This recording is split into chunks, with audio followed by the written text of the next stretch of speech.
17 वर्षांनी स्वतंत्र झालो, पण कुठलंही स्वप्न व्यवस्थित पाहतो. आत्मविश्वास कशाला म्हणतात?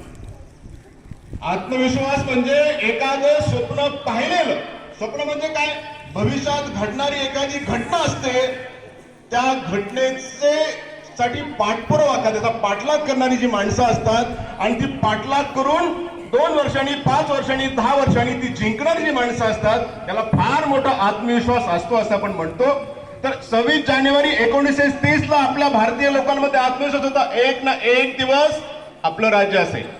म्हणजे 30 साली आणि 50 साली हा फरक आहे 20 वर्षाचा. हे स्वप्न पाहिलं. आज 75 वर्ष झाली स्वातंत्र्याला, प्रजासत्ताक दिनाला. त्याच्या अगोदर 150 वर्षे इंग्रजांनी राज्य केलं. त्याच्या अगोदर 12व्या शतकापासून जगातले अनेक लोक आपल्यावर राज्य करून गेले आणि त्याच्या अगोदर आपली आपली संस्कृती चालू होती. हा इतिहास आपण दररोज अभ्यास करतोय आणि म्हणून ही घटना, हे नियम आपण आपल्या नियमाप्रमाणे चालतोय. आपले नियम काय आहेत? 3 मुख्य स्तंभ असतात. मला माहिती आहे भारतीय राज्यघटनेमध्ये 3च मुख्य स्तंभ आहेत. पहिला स्तंभ आहे ज्याच्यामध्ये लोकांनी मिळून दिलेले प्रतिनिधी असतात, त्याला पदाधिकारी म्हणतात. दुसरा असतो प्रशासकीय, ज्याच्यामध्ये एमपीएससी, यूपीएससी म्हणजे भारतीय लोकसेवा आयोग, राज्य लोकसेवा आयोग आणि वेगवेगळे निवड मंडळ यांच्या मार्फत निवडलेली लोक असतात.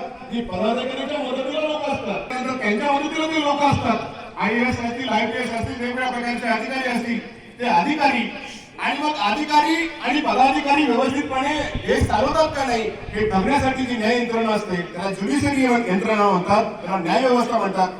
ती न्याय व्यवस्था, हे 3 मुख्य स्तंभ असतात आणि या 3 मुख्य स्तंभांनी देशामध्ये कशा पद्धतीनं कामकाज केलं जावं हे सगळं विस्तृतपणे आजच्या दिवशी ऍक्सेप्ट केलं, ते स्वीकारलं भारतानं.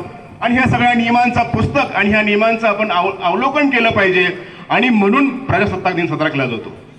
अंतिम सत्ता जनतेची आहे असं आपल्या घटनेत म्हणलेलं आहे. भारतात असं त्या घटनेत म्हटलेलं आहे. आणि म्हणून आपण दररोज सकाळी एक घटना इथं म्हणतो, आम्ही भारताचे लोक. मी भारताचे लोक असं म्हणत नाही आपण, आम्ही भारताचे लोक असं म्हणतो. भारत माझा देश आहे असं म्हणतो. म्हणजे आपला देश ज्या नियमाने चाललेला आहे तो नियम इथं आपण पाळत असतो. आपल्याला दररोज नियमांची आवश्यकता असते. म्हणजे निसर्ग नियमाने काम करत असतो. म्हणजे दररोज सकाळ होत असते, रात्र होत असते. अमावस्येला चंद्र नसतो, पौर्णिमेला पूर्ण चंद्र असतो. पूर्ण चंद्र आलं की समुद्राला भरती येते, चंद्र नसला की समुद्राला ओहोटी येते. हे आपण जॉग्राफीच्या पुस्तकात शिकलेलं आहे. पृथ्वी स्वतःभोवती फिरायला 24 तास घेते, सूर्याभोवती फिरायला 1 वर्ष घेते. नियम ठरलेला आहे. आणि म्हणून जेव्हा जेव्हा आपण राहिलो, दररोज चांगला अभ्यास केला, नियमाप्रमाणे सातत्यपूर्ण व्यवस्थितपणे अभ्यास केला, तर यश आपल्याला कुठे जात नाही.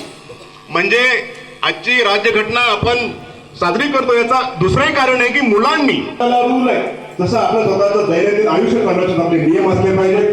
त्या नियमामध्ये बसून आपण नियमाप्रमाणे वागलं पाहिजे. नियमाप्रमाणे जर नाही वागलं तर आपलं आयुष्य, आपलं पुढचं भविष्य अतिशय अंधकारमय होऊ शकतं. स्वतःचंही होऊ शकतं आणि देशाचंही होऊ शकतं. हे आपल्याला जास्त वेळ घेणार नाही.